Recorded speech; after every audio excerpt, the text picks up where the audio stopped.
Good morning. This is Christina Perry with Peregrine Global Services, and I would like to welcome you to our webinar today, in which we're going to talk about student writing, the problems therein, and ways to improve it. Before we get started, just a bit of housekeeping. This webinar should be about 30 minutes or so.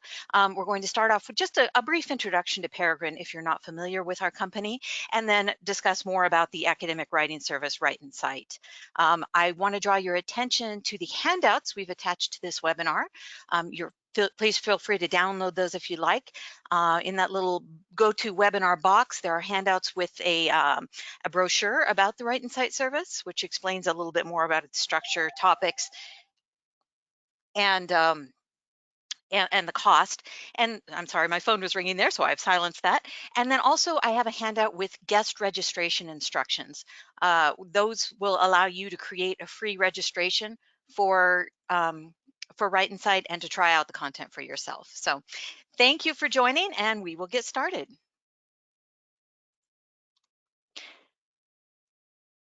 So just as an introduction for people who may be new to Peregrine, I want to explain a little bit about our company. We are an education technology company, and continuous improvement is our game. What we do is we work with higher education and industry to help them assess and gather data on their objectives, help measure and see if they're getting the results they want.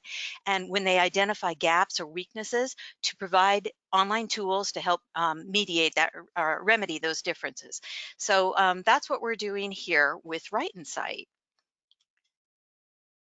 Now, if you've met with some of our colleagues, we attend a lot of academic conferences. We also do site visits to our client schools.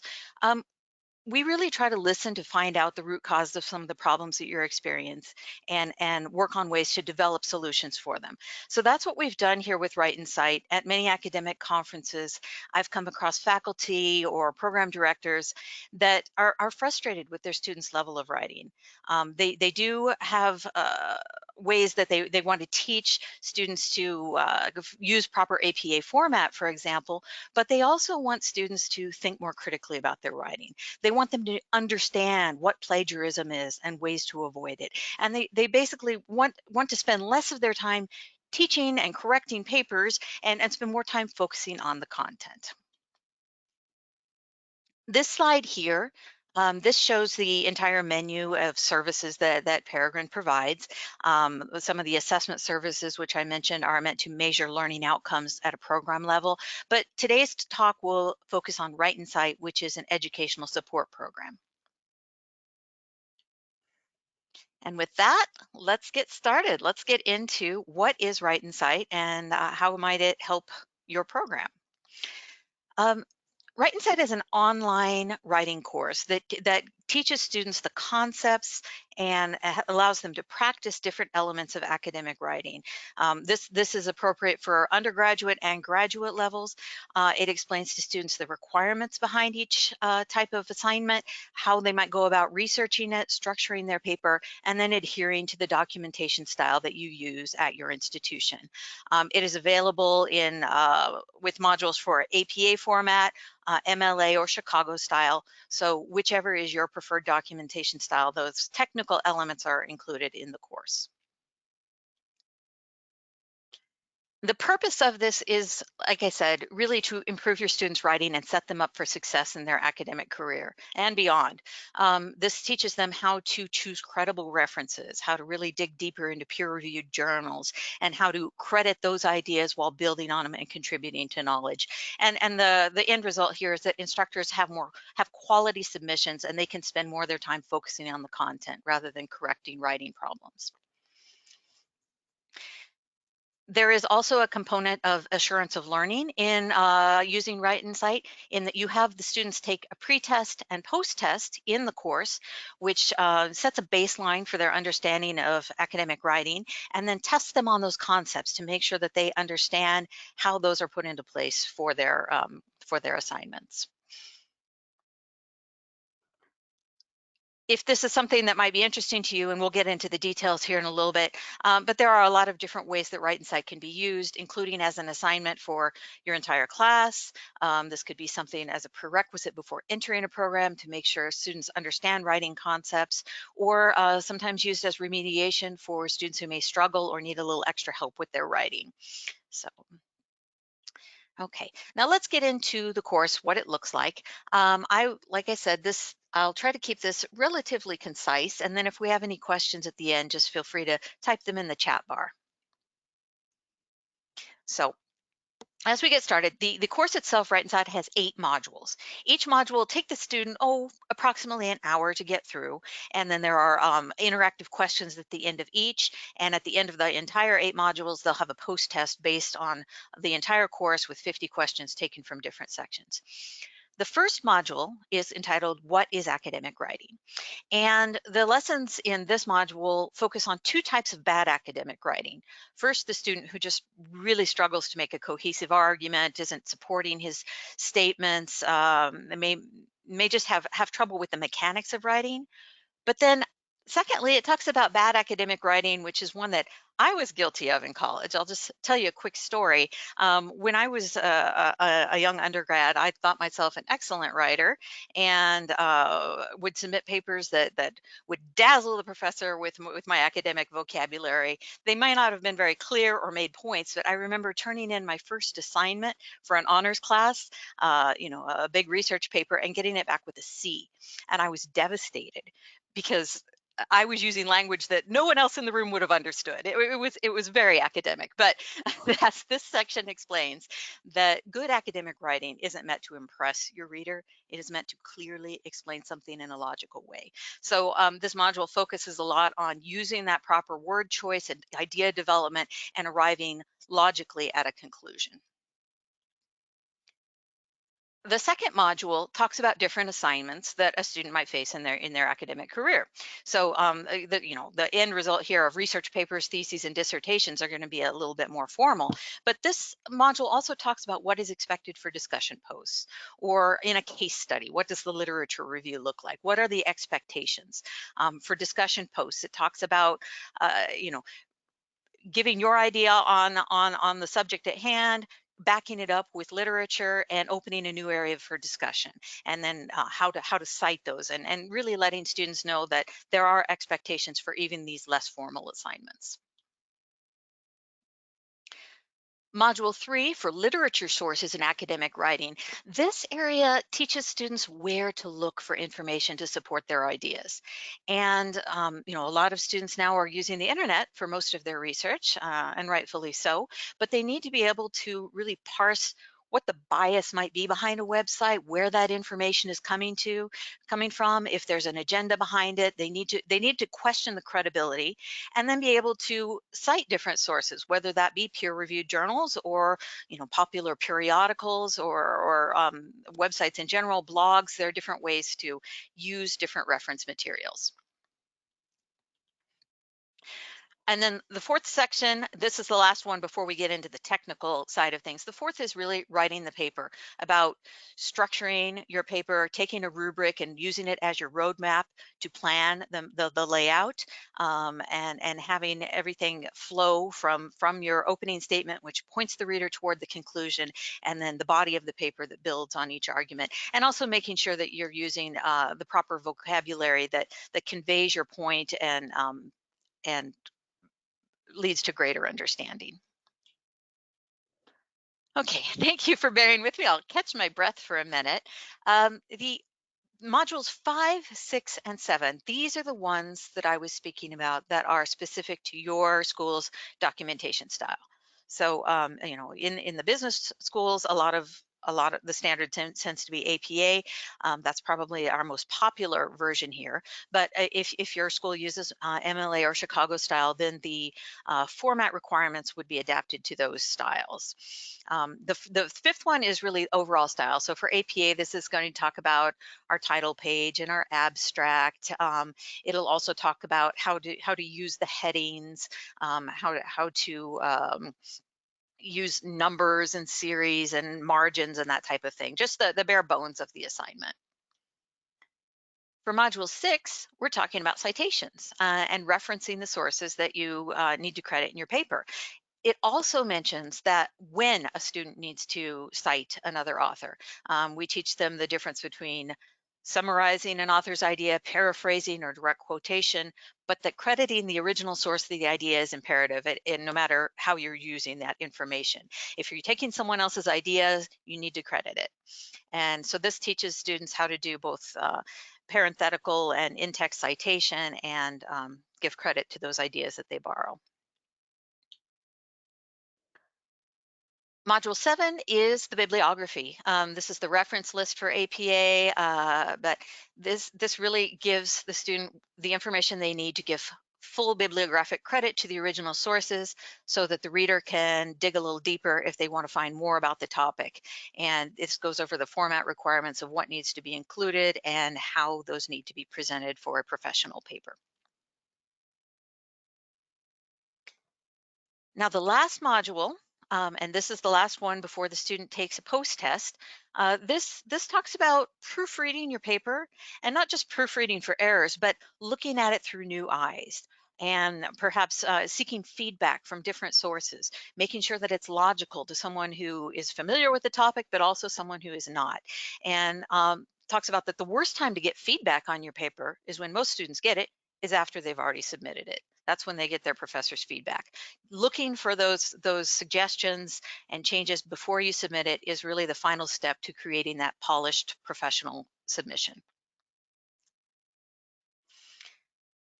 So we do, if you decide this is something that could benefit your students, we have a guide that helps the professor integrate this into their existing course, include that in their syllabus, and let students know how and what to expect with the course. Okay, that concludes kind of the overview of what the content contains, and I would recommend that you download the handout with the guest registration instructions and try it out for yourself just to see what the student would experience. But we'll look at it now from the technical side of logging in, answering the questions, reading the content, and seeing what it's like. When the student first logs into Write and Cite, they're faced with a 20-question pretest. And these are just, they're multiple choice questions randomly drawn from the content of the whole course. And the point here is to establish a baseline for what students already know about academic writing, but also to give them a little flavor of what's coming in the course. And that way they'll keep their eyes open and recognize those concepts when they're presented. Another thing is that if students score extremely well on a pretest, here, this example, the student scored 90%, maybe they don't really need it as much. So you could use it as a test out. Once the pretest is complete, the student works their way through the different sections. For each module, there are 3 to 5 sections, and at the end of the sections are some interactive questions where the student has to answer questions correctly before they can move on. And that's not part of their score, that's just reinforcing the knowledge so that when they get to the post-test, they're pretty sure of their answers. So, for example, here, there's a section on plagiarism. Interestingly, a lot of students don't recognize plagiarism when they see it. So this also talks about not just the copying and pasting another person's work, but really what happens if you read a lot of different research and incorporate those ideas without attributing them to their source. That is plagiarism. So it does delve a little deeper into that area. At the end of each section, the student is presented with up to 10 multiple choice questions. As soon as they answer 3 correctly, they can go on to the next section. And this just makes sure that they're paying attention to the content that they've been reading. So here, which of the following should be accomplished by the introduction of a research paper? This would be something that was covered in the section. Here, the student chose the introduction should introduce the topic, state the research problem, propose a thesis, and point the reader toward the conclusion. That's the correct answer. Now, if they'd chosen something different, if they'd chosen the introduction should both describe the topic and my personal interest in it, they would have gotten feedback that said, oh, incorrect, consider this. You might want to go back and review. So just to recap the structure of the course, it starts with the 20-question pretest, then they work their way through the different learning modules, the different 8 modules. They proceed to the next section after they answer the interactive questions. And then once they finish module 8, They're asked to go back and review if there's anything they're uncertain of, but then they will be faced with a 50-question competency exam, which will show their level of improvement and mastery of the concepts from the pretest. Now, if your school decides to use this as an assignment or as a prerequisite, you can set the minimum score, minimum passing score. And then if a student does not reach that on their first time, they'll get feedback that shows which areas they were weak in. They can go back, review the material, and attempt it a second time. And the reason behind that is we're not trying to have a gotcha for students. We're really trying to get them to learn the material and consider their weaknesses, study it, and then prove their competencies. Once the student finishes the post-test, they receive a completion certificate. So here, this is an example of one that I took for myself. It has my name, when I took the exam, when I took the test, and then my scores in each of the topic areas. So I can really look and say, oh, okay, I was faulty in certain areas, including my reference lists. I can look at that and go back and study. Okay, what do I need to do for my APA reference list and make that adjustment? Okay, if you're still with me after all of that, I just want to talk to you about ways that you can incorporate this if you're interested and you say, my students could use some help. Um, what we would do is get in contact with you to do an onboarding process where we create your version, whether it's APA, Chicago, or MLA style, of the Write and Cite course. And then we can integrate that into your learning management system, whether you use Canvas or Blackboard or Moodle or other. This can be an assignment for your students that they take in the beginning of a course so that they have those concepts as they progress through their academic program. We can also set up a school-specific microsite where students could go in and register for it themselves. This could be, if it's not a requirement for every student, but some would like to take advantage of it, you could set up self-registration that way. We can also sell access codes through your university's bookstore, which allows students to take advantage of their financial aid to use the course. For the administrator, for the faculty who assigns this, we have a website, a client admin website that allows you to track your registration, see the students' results, see where students are at, and just kind of follow up on their progress. The faculty member can download the individual student results and see where different students scored in different areas and how much time they took to take the tests. And they can run group reports that show before and after scores for their whole group. And this is a nice measure for that assurance of learning where you're showing improvement. That for your class as a whole, this is how well they did at the beginning of the program, and then afterward they mastered the concepts. And if you have questions with any of Peregrine's services, we have wonderful client support. You can call us, and someone is always available to answer the phone, hear your concerns. We accept your feedback and make changes as they come along. But we also have an educational site, which is where you can log in if it's the weekend and no one's in the office. You can check anytime about best practices that we've gleaned from different clients, different ways to use reports, different ways to use data for your quality assurance processes, and we do try to share knowledge between our clients. The guest site, which the registration instructions are attached to this webinar, um, the guest site provides you full access to this Write and Cite course. So as a faculty member, if you'd like to log in and see what it's like, experience it for yourself, please, download those instructions. There's a URL and a password in which you'll log in and then just enter your email and create your own registration. And that way you can go in and see what the course looks like for yourself. As for service pricing, this looks like something you might want to use, but how much does it cost? As with all of Peregrine services, our prices are based on the volume used per year in your institution. So if your university, perhaps one of your business department already uses our assessment services and they do 100 exams a year, well, when you add Write and Cite in a different program, that bumps you up to the next discount level. These are prices per student registration. So $49 is the base rate, but that includes all the technical integration, all your reports, all your client support, and there are no additional charges for any of our services. If you like the Write and Cite program, but you also need other programs that Peregrine can offer, we can combine those together and create package prices for you. So if that's something you're interested in, please reach out to us.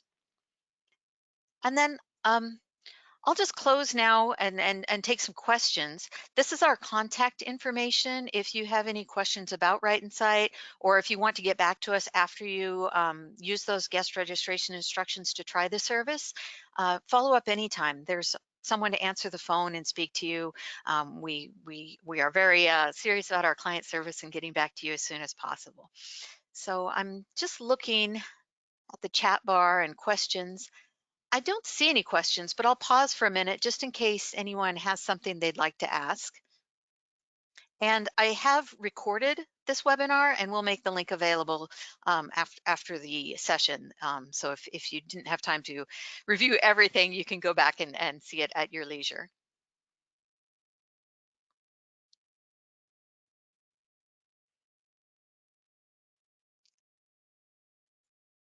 Okay. Well, when I get no questions, I assume that I've been perfectly clear, and that's always a good feeling. But please, as I said, my name is Christina Perry. Anybody here in our office in Wyoming is available to talk to you on the phone and help you get started if you'd like to use this tool to improve your students' writing. Thank you very much for joining me today. I appreciate you taking time out of your busy schedule, and I hope to hear from you soon. Thank you.